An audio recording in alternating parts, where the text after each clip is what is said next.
Hello বন্ধুরা, আমার ছোট্ট একটা মিনি ভ্লগে তোমাদের সবাইকে স্বাগতম। আশা করি তোমরা সবাই ভালো আছো। তো সৌম্যর আজকে থেকে এক্সাম শুরু হলো।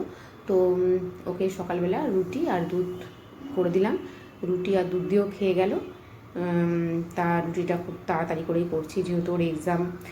তো ওর এক্সাম আজকের থেকেই শুরু হলো। তো ওকে সবাই তোমরা আশীর্বাদ করো, ওর যেন এক্সামটা ভালো হয়। তো স্কুলে চলে গেল।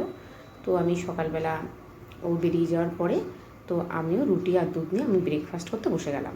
তো ভাবলাম আমি নিজের জন্য একা কী করবো, একা একা ভালো লাগছে না, তো দুধ রুটি খেয়ে নিলাম।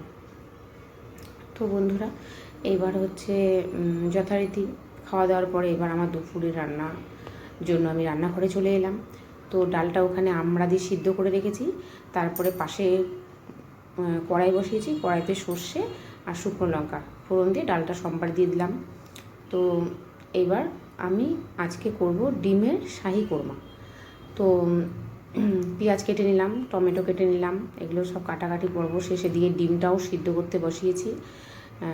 এবার এই যে ডিম ছুলে এই যে তেলে দিয়ে দিলাম, হালকা করে ভাজবো, একদম হালকা, মানে কোনো লালচে কোনো দাগ হবে না, হালকা করে ভেজে তুলে রাখবো। এবার কড়াইয়ের মধ্যে পেঁয়াজ, তারপরে তোমার হচ্ছে সম্বার ঠম্বার সমস্ত কিছু যা যা দেওয়ার আমরা দিলাম। দেওয়ার পরে যে তোমার হচ্ছে এখানে দিয়েছি তোমার হচ্ছে বাটা মশলা দিয়েছি, পোস্ত, বাদাম, আর হচ্ছে তোমার চারমগজ, আর একটু কেওড়া জল দিয়ে আর একটু ঘি দিয়ে নামিয়ে রাখলাম।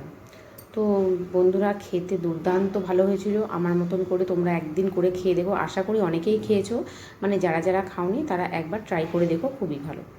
যাই হোক, এবার রান্নাবান্না করে এবার ঠাকুর ঘরে স্নান টান করে ঠাকুর ঘরে চলে এলাম। তো লক্ষ্মী বার ছিল, লক্ষ্মীকে, নারায়ণ লক্ষ্মীকে একটু মালা অর্পণ করলাম। তো আমার ভোলে বাবাকে একটু অভিষেক করিয়ে, গঙ্গা জল দিয়ে অভিষেক করিয়েছি, করিয়ে যে একটু ফুল টুল দিয়ে সাজিয়ে দিচ্ছি।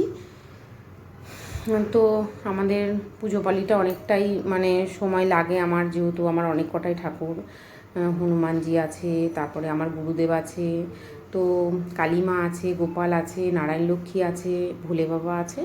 তো আমার পুজোটা করতে একটু টাইমই লেগে যায়। তো পুজো পালি এই হচ্ছে একটুখানি তোমার হচ্ছে নৈবেদ্য একটু নিবেদন করলাম, নিবেদন করে হচ্ছে একটু শঙ্খটা বাজিয়ে নিলাম। শঙ্খটা বাজিয়ে নিলেই আমার হচ্ছে পুজো কমপ্লিট হয়ে যায়। ঠাকুরকে নিবেদন করে ঘরে দরজা দিয়ে বেরিয়ে আসলাম। এবার হচ্ছে দুপুরের লাঞ্চ নিয়ে বসে পড়লাম। তোমার হচ্ছে ডিমটা দুর্দান্ত হয়েছিল, খুবই ভালো হয়েছিল খেতে বন্ধুরা। তো আমি নিজে করেছি বলে তাই না, সত্যিই ভালো হয়েছিল। তোমরা একদিন করে খেয়ে দেখো, ভালো লাগবে, আশা করি ভালো লাগবে। যাই হোক, তারপরে সৌম্যর তো ভীষণ ভালো লেগেছে। সৌম্য এমনিতেও মাছ মাংসর থেকে ডিমটা খুবই পছন্দ করে। ডিমটা আমার বাড়িতে একটু বেশিই হয় ওর জন্য। তো যাই হোক, এইবার হচ্ছে তোমার খাওয়া দাওয়া কমপ্লিট করলাম। খাওয়া দাওয়া কমপ্লিট করার পর তারপরে তারপরে একটু বিকেলবেলার দিকে একটু রেস্ট নিচ্ছিলাম। তো এইবার হচ্ছে বন্ধুরা শোনো আমার কথা, আমরা এখন সবাই নতুন, আমার মতন অনেক দিদিভাইরা আছো, তোমরাও নতুন। তো সবাই সবাইকে সাপোর্ট করো, আমিও সবাইকে সাপোর্ট করব। তারপরে রাত্রিবেলা চলে এলাম একটু সেমাই করতে, যেহেতু একটু ডিম ছিল, ডিমের গ্রেভি ছিল, এতেই হয়ে গেছে। দুটো দুটো করে রুটি করেছি আর একটু সেমাই করেছি, ব্যাস সেমাইতেই আমাদের রাত্রে ডিনারটা হয়ে গেছে। তো যাই হোক বন্ধুরা, সবাই সবার পাশে থেকো। সবাই সবার পাশে যদি না থাকা যায় তাহলে আমরা কখনোই উঁচু সিঁড়িতে উঠতে পারবো না, নিচেই পড়ে থাকবো। তো আমি কিন্তু সবাইকে সাপোর্ট করি। আমার এই ভিডিওটা যাদেরকে আমি সাপোর্ট করেছি, আমার ভিডিওটা যদি তাদের কাছে পৌঁছায়, অবশ্যই কমেন্ট করবে যে আমি সাপোর্ট করি কি না। তোমরা যে আমাকে সাপোর্ট করো, আমি সত্যিই সাপোর্ট করি কি না, একটা অন্তত কমেন্ট করে যেও।